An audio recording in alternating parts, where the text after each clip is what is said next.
Hello everyone.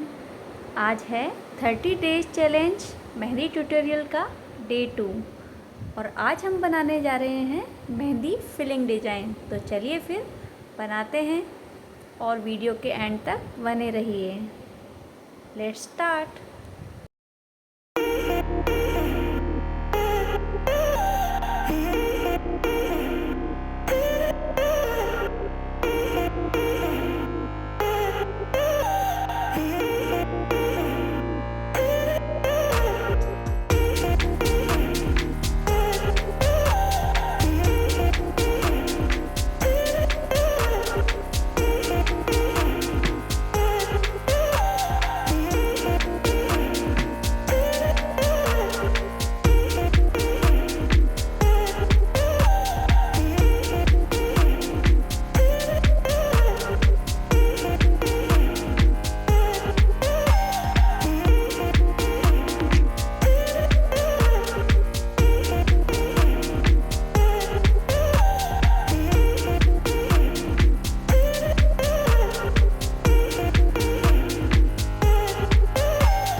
आपके लिए ये वीडियो यदि हेल्पफुल रहा हो तो प्लीज़ लाइक करें एंड कमेंट में मुझे बताएं कि आपको सबसे अच्छा मेहंदी फिलिंग डिज़ाइन कौन सा लगा।